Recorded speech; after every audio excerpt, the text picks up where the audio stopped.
Hi there, Scared Gary. Glad you guys came back for another time.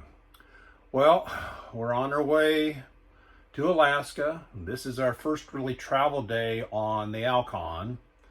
And as I mentioned before, I try to set myself up for 300 to 400 miles, but I kind of had to put one other factor involved, especially on the ALCAN, and that was what the time it would take to travel that 300-400 miles or whatever. So I actually, through most of the ALCAN, I cut my distance down for most of the time under 300 miles. So my next stop is going to be at the Bluebell RV Park and Inn. It's in Fort Nelson, British Columbia, and it's only 280 miles or 451 kilometers down the ALCAN. But it tells me it's going to take me about 5 hours to do that. So I'm being cautious, first time or whatever. And I need to bring up one thing here, and that is Mary Lou bought me a traveler's guide to Alaska camping.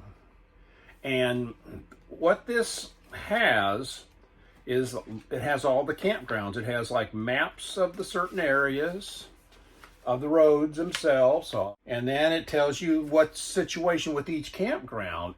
That's one thing I kind of found out right off the bat. To find one that had 50 amp, it's kind of unusual.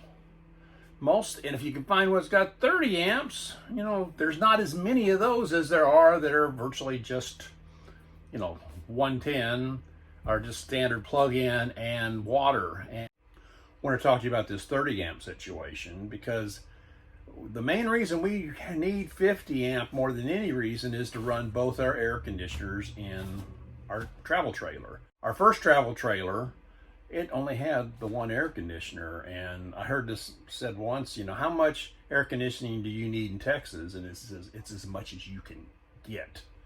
And so when we got our next travel trailer, we specifically got 2 air conditioners on it. And if you're going to run both air conditioners, you cannot do that with 30 amp. Now, the good news is it doesn't get that hot up here, so we ran the one air conditioner just a little bit. But there's times, especially on other stops where we were on 30 amp, we didn't have to run the air conditioner at all, because it was nice. Open a few windows. But let's get back to our topic of today's video. And this Bluebell RV Park was one of the first ones I found in that 5-hour range that had most of the amenities we wanted. We got there and we found this out. Most of the time, they're just kind of parking lots. They're gravel. This could be pretty crowded at certain times, but there wasn't honestly very many people when we went. And you got to realize we're talking late August, early September, and it opens on May 1st and it closes on the end of September. So we're at the end of the season. So that made a difference. And actually, when we pulled in there, we were the only ones there. The one thing, I always try to pick an area that has a few other things. You may need to go to the grocery store. You may need to get gas, definitely. I always try to get gas when I'm unhooked, so I don't have to try to weave my way into a gas station. And if you're traveling and you really don't want to cook, it's nice to be able to go and get some food.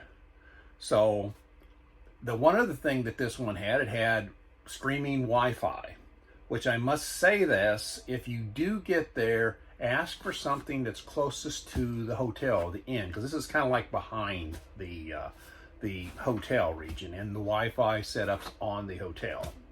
And the Wi-Fi makes it very important if you want to watch any TV, because there is no cable, there is no TV reception, period. So if you're going to watch anything with TV or a satellite, you either better have the satellite of Canada, or you better have this Wi-Fi if it goes through your Roku or your Fire Stick or something. But it had 42 spots, which 33 of them were 9.8 feet by 23 feet. So that's pretty small. Those mostly the backups on the edge. And the remainder of them were 11.5 feet by 42 0.6 feet. So it would take a bigger rig, and we were able to get one of the ones maybe a couple rows in, so we had really good Wi-Fi.